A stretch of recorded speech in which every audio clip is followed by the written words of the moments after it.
doing so, that means he can be softer to you when you need it. Yep. That is on the woman. But The I think woman also has to create that environment. But also tell him.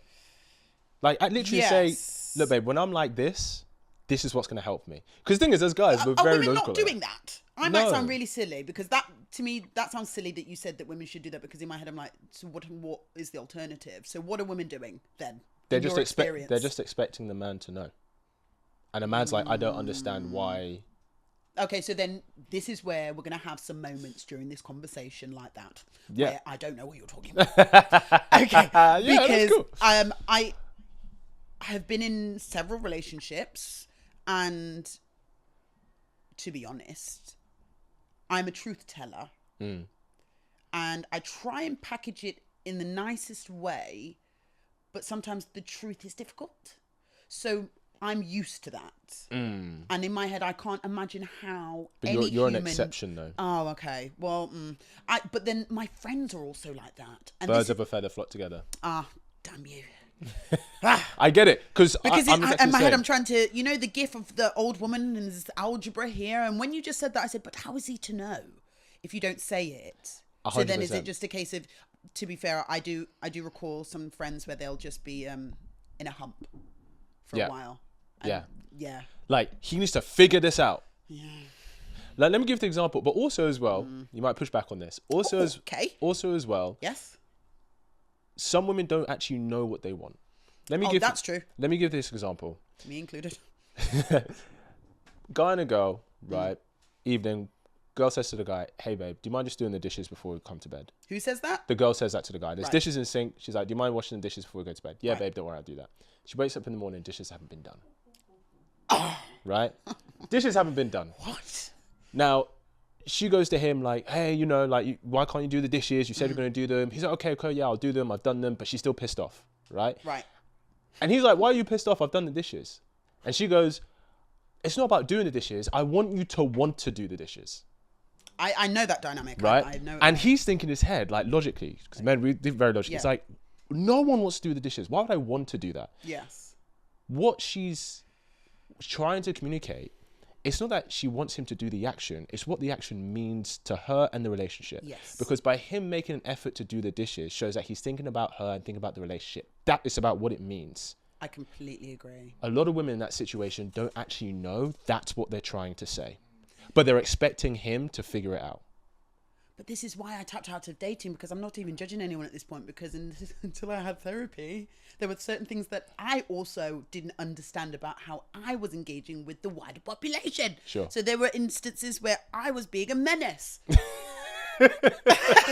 I need to hear this menace side of you. Give us an example. Being a menace is just, my standards are very high. In what sense? I'm an overachiever in every facet of the word. Yes. Work, sales, everything. Like and Fantastic. think- We love to see it. yeah, but I do think especially when you've come from nothing, worked really hard. Do you know what I mean? So I've seen broke. Yeah. I don't want broke anywhere near me again. Yeah. You can stay outside. I know what that looks like. Yes. No, thank you. Yes. So as a result, it means that I'm now, my expectation for myself here, but also other people. So Yes. I put myself on that, like, I'm trying to achieve this, right? So I'm not going to be, and then expecting you to be here. I'm saying I am very hard on myself. Yes. So I am relatively hard on other people in terms of thinking, look, I know life is tough, but we've got to dig deep. Yeah. So then when it comes to having tolerance, my tolerance used to be quite low, because I would think, well, I've struggled for years doing this and I built myself up and you can't do this. My tolerance was really, but I was a sales director. So I think there was a blur, my personal and my professional blurred too much. Right. And then when I went to therapy, I realized my therapist said, you have to accept what people have to give you at that time. Very true. Very because wise. it's all they've got. Very wise. And now I accept what you've got. Is that what you've got? Fab. So do you think you're more tolerant now? Oh yeah, loads more. Because now I've realized if that's all you've got, it's like understanding that pain is relative, right? So I might have broken my leg and someone broke their finger, but in breaking their finger, they can't work now. Yes. So their whole world is crashing down, and you think, well, it's not the same. Well, it is. Pain is relative to the situation you're in and what you've been through before. Yeah. So now understanding that my tolerance is way higher. What you've got will work with. And if I can help make it better, or if there's anything I can do, I'll try. Yes. But it took me going away, tapping out of dating and being like, I might be the problem, and then going to do therapy to come back. But not everyone either has the money for therapy. True. Or has the awareness to think, am I the problem? Sure. 100%. To go and do the work to come back like ready. Yes. So when you said that you feel like your standards are now up here, what were you referring to? My standards of it actually wasn't in money or anything like that. It was in empathy standards. So I'm a interesting. nurturer. Got you. Yeah, so if you're not feeling well, I can rub your feet, I'll make food, I'll do all these things, and I really, and I don't do it to get anything back. I really enjoy it. I just like looking after people. Yeah. Does something for me. Yes. So then when I'm ill or I'm sad and somebody's not that bothered, I think that's fair though. If someone's not that bothered though, I'd be, and tell me from your experience, Yeah. but if a man's in a relationship with a woman, Yes. where they're together and she's a bit sad and he's just unbothered, is that common? it can be, but I also believe it's partly on the woman to choose the right partner. And Sure. this is where there's caveats. There's a lot of caveats when it comes to even the dialogue we've had up to this point, where you have to also realize that if you are fortunate enough to find somebody where, I always picture humans as jigsaw puzzles. Yes. And like my space here, you've got something for that. Yes. And your space I've got. And then you do that. So if you're fortunate enough to find that, then the reality is half the stuff we talked about doesn't even matter. Over texting doesn't matter when the man's obsessed and the woman's obsessed. I've had that many times, and we ended up in a relationship for 5 years that we simply just outgrew because we outgrew as people. But I have a lot of love in my heart for that man. Yeah. And you know, when I've experienced this a number of times, and I've seen it happen a number of times, when you're lucky enough to both be equally as obsessed with one another, then half these things don't matter. I think they don't matter Because you're for both the first, excited. yeah, through the honeymoon phase, yeah. Because I even mean, if you have, it's short-lived obsession, fine. But I've seen people that are like truly obsessed with one another.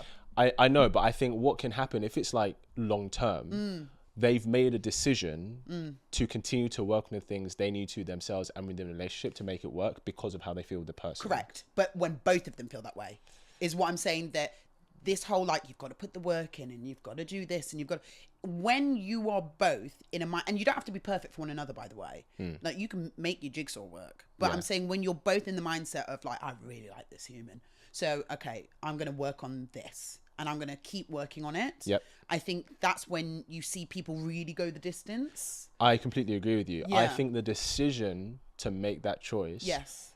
is irrespective of how that person feels about said person. I think the decision is more a reflection on the character of the person making that decision. I think there's a correlation. So if you are the type of person that in other scenarios, let's say, Yep. would say, how can I make this situation better? Exactly. Then you are going to apply that to the dynamic in a relationship. 100%. But if you're normally maybe quite selfish or self-absorbed, You can be obsessed with that person. That doesn't mean you'll choose to do the You're work you right. need to. you're right, because you wouldn't have the capacity or the awareness to know that you even need to, because a narcissist would think that they've done nothing wrong. Exactly. Oh, Lord have mercy. You see what I'm saying? I love this. I love this. Let me ask you a question. Okay. Let me get my coffee. What do you want from a man, and what do you think a man wants from you? Can't answer the second one. Well, I want you to guess. You're intelligent. I want you to I'm guess. tonight. highly intelligent, which is why I would never even try, because I wouldn't ever know what a man really wants. And I think that's part of the problem, is that men are like, what do men want? What do women want? It's none of my business what a man really wants. Is it not? No, because I think the issue is that we change. We change also when we meet people. Yep. Let me give you a tiny anecdote. I had very short hair at a point when I was dating. It was like a pixie cut. I went on a date with a man. It was going really well. Halfway through the date, he stopped. He looked at me and he was completely dumbfounded. I said, "What? What's wrong?" I'm thinking something's on my face. He said, "I just realised you have short hair. I don't find women with short hair attractive normally." And his brain looked completely like he just... Why would you say that, bro? Yeah, I know. It looked like he shut down in his head, because he was like, whoa, you Okay. don't have long hair? And then was completely trying to work out in his mind, like, how do I find someone attractive with short hair? My point is simply that you don't know what you want sometimes until it's right in front of you. And you could say, I don't find this attractive. And then just the most fabulous person with all of that pops up and you're like, oh, never mind.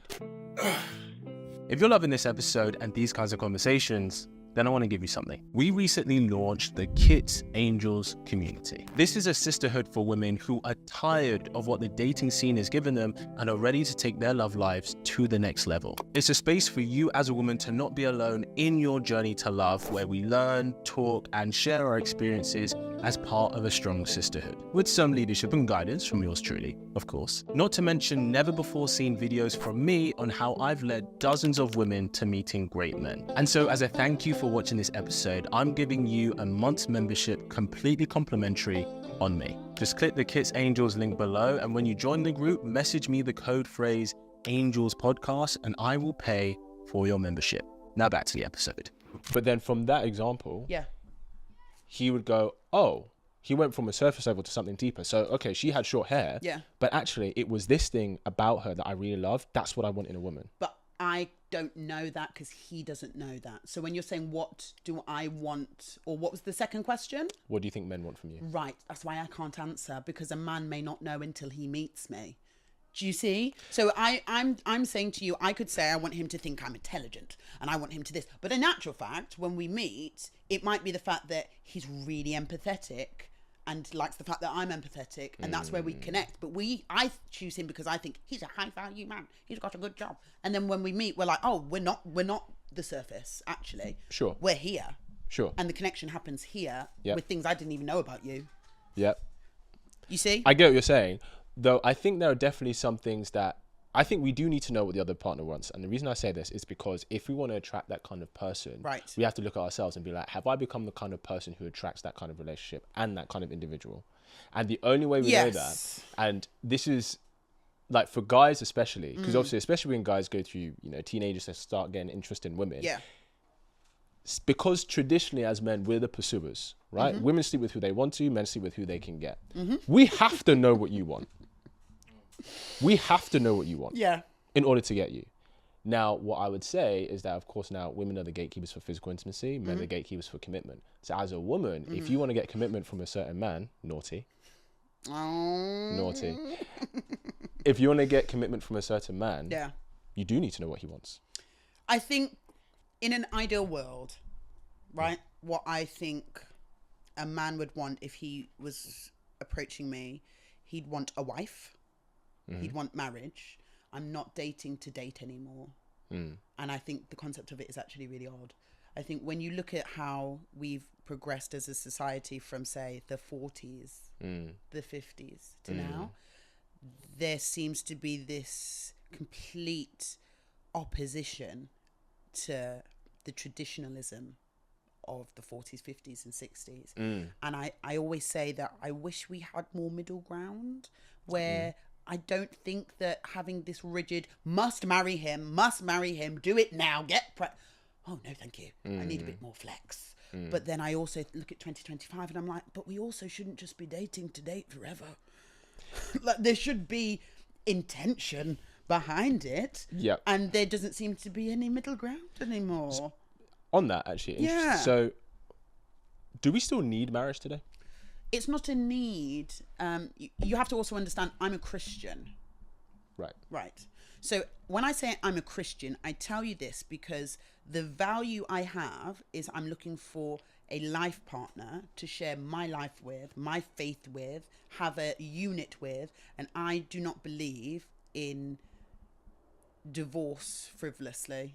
If I don't like you, which means in my head, I'm doubling down. So when I say marriage, it's me saying we're in it. I get you. And not everybody shares that as a Sure. value. I understand. So, from the male perspective, Right. every woman says this. Everyone says, I don't believe in divorce. If I'm married, I want to marry one person, etc. Like Does that's every what. woman say? Because I have Of friends course. that don't say. They might not say that to. They may say that to you behind But closed you're doors. saying most women say No one. 2025 with dating apps where they say, I'll send you my pants if you want You're saying that I'm women saying when say they talk that. about marriage. I don't see a lot of women talking about marriage now. I don't know if we're living in the same. Maybe. Oh, okay. No. I hear a lot of women saying that when the women who want to get married, right? The women who want to get married. Okay, caveat. The women who want to get married. Yeah, Okay. which from what I've seen is more women than not. They all express in terms of, I don't believe in divorce. I believe in having one life partner, all of this stuff. Right. Men hear that all the time. But in terms of what actually plays out in reality, that's not what we see. Right. But then the question is, what do I want the man to want? A man approaching me, what do I want him to want? I want him to share that value. I want him to want to have a wife. So we're dating with a view of seeing whether I would be a good life partner and vice versa. I'll ask you a controversial question. Okay. Would you get married if divorce was illegal? If divorce was illegal, yes. Would I get married? Yep. Yes, I would, but I would take longer. Say more? I would take longer to really be sure that this is the right person. And I also would take my time with sex. I would take my time with, you remember I feel like we've gone full circle. You know, at the beginning we were talking about pace. Yes. That would be even more important for me now. Because this is now a marathon. This ain't no sprint. 100%. I will go to jail. Right. So the way that you would move Yes. if divorce was illegal, that is how every woman should move. But that's how I'm moving if now they want marriage. As a Christian, because it's not illegal, but it's not something that I now believe in. And I'm telling you as a baptized Christian. So you have to understand there's a lot of people that will say things because it's very easy to open up your mouth and say things. Very true. But I've been dunked in water. And Holy water. Giving my life to Jesus Christ. Holy water. He has it now. It's up there. Slightly different when I'm telling you that I'm not in it for divorce. I'm not saying I don't believe you. No, but I'm saying for the men, how can they tell the woman who is like you, who's genuinely about that, and the woman who's just saying that because she may believe that in the moment? You have to look at the lifestyle. Has she been baptized? Has she been dunked in holy water? Do you know how many Christians that haven't? Very true. You're right. You're very right. It's a commitment. So he should ask, be like, she's like, I believe in marriage. He's like, have you been baptized? No, but it's in the dialogue. It's in the dialogue. I think, but it has to come up. You know, if you as a woman have these really strict values that you're imposing on this man that you've just met, I think it's fair for him to be able to unpack where they come from. I agree. And in that dialogue, then you can unearth, like, so are you a Christian? Do you have a faith? Is there, like, what's your upbringing? And you should be able to softly work out, okay, are we dealing with somebody that has heard this on a television program and it sounds good? Yes. Or are we dealing with a woman that really is about her faith and is taking this journey very seriously and sees me as a potential husband for her and a father for her children? Yes. And that, it needs to happen. A man needs to be able to have that dialogue. If due he's going... diligence. I completely agree. I completely 100%. Yeah. In terms of what I'm looking for in a man, the truth is, I don't know. Because I've been baptized, it's very different. Because I used to lead with sex. Me being attractive was never the issue. You know, think like a man. Yes. You know when they talk about trophy fish? No. And so they said men fish for two reasons. They fish either for food and survival and subsistence, or they fish and they take it as a trophy fish to show their friends and family what they caught. And then they throw that fish back in once they're done. Interesting. Okay. Hope you really enjoyed that clip. If you want to watch the full episode where that clip is from, then I want you to click right here where you can watch the full episode. And if you're ready to claim your man today, enroll in my program below, and I'll see you there. Wishing you an amazing day.